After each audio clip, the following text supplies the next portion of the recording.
Neste vídeo vamos falar sobre os 4 maiores erros de quem começa a fazer filosofia.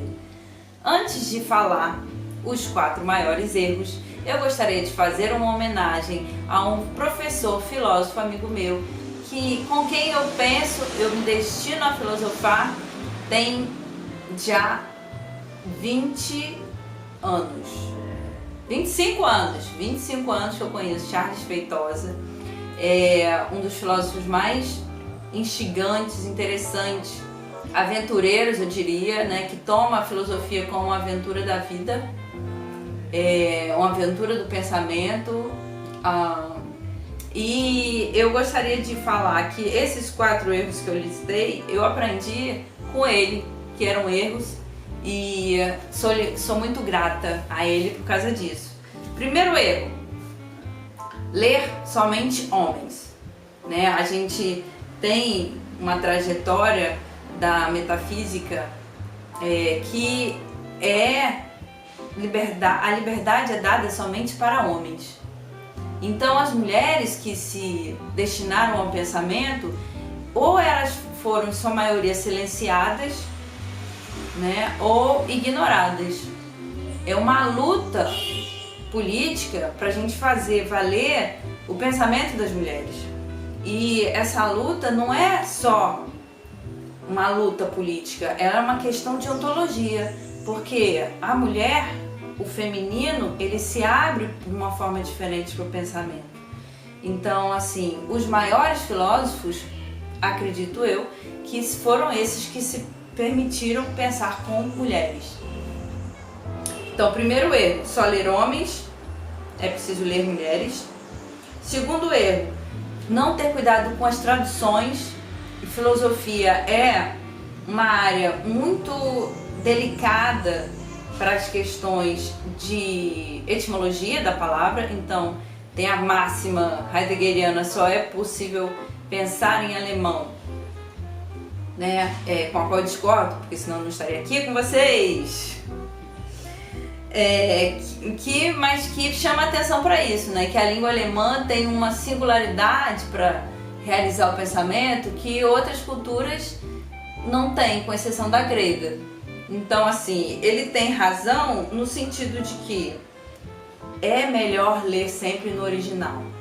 Então, desde que eu comecei na minha carreira, eu me dedico a estudar grego, me dedico a estudar alemão e francês, que são as línguas dos pensadores, as línguas com as quais os pensadores pensaram. Mais importante, às vezes, do que o filósofo é a língua em que ele pensa. Nós, brasileiros, temos muita sorte de ter o português, que é uma língua com registros arcaicos sem igual. O português é único para se destinar ao pensamento. A nossa origem latina e grega permite isso, né? Que aqui o pensamento se realize de uma forma única. Então, primeiro erro: só ler homens. Segundo erro: tradutores ruins. O terceiro erro é você considerar que o pensamento pode ser realizado na base de preconceitos. Isso é um erro banal, assim, é muito comum, porque a filosofia é um exercício radical. Então, para começar a filosofar, você tem que se abster de todo o senso comum, de tudo que foi pensado até então.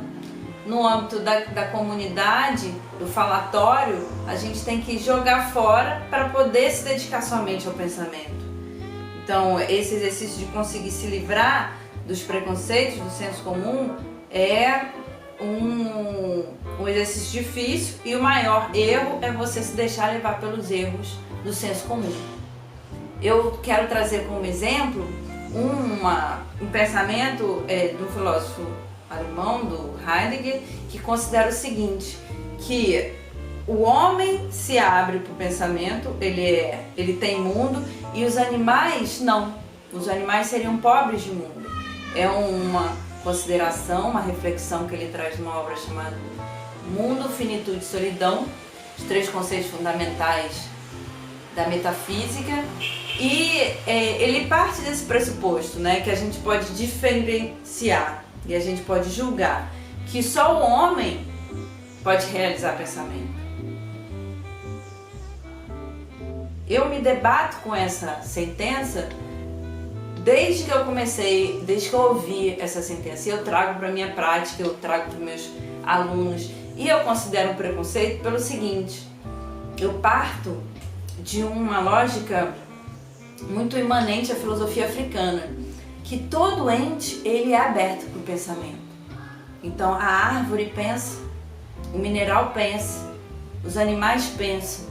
E quando a gente se destina ao pensamento, a gente pode conversar com uma árvore, a gente pode conversar com uma flor, né? A flor se abre para mim e ela, no seu instante de desabrochamento, ela realiza a verdade.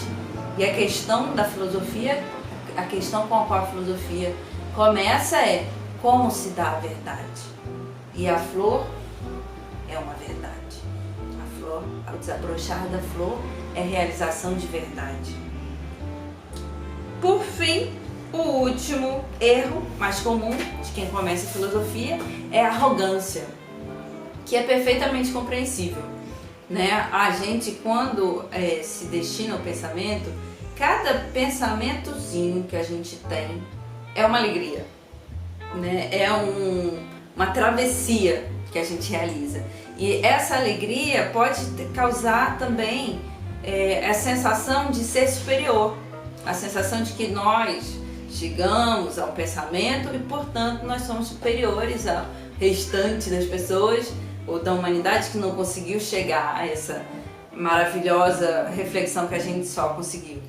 É a arrogância o principal erro de quem começa a filosofia, porque nada de importante a gente consegue compreender, nada de essencial a gente consegue se deixar tomar por nada de essencial se a gente não tem antes a humildade. Então aquela velha máxima, só sei que nada sei, a velha máxima de Sócrates que ele traz na obra, Platão traz na obra Apologia de Sócrates, é sempre válida. Então, como escapar desse erro? Humildade, sempre.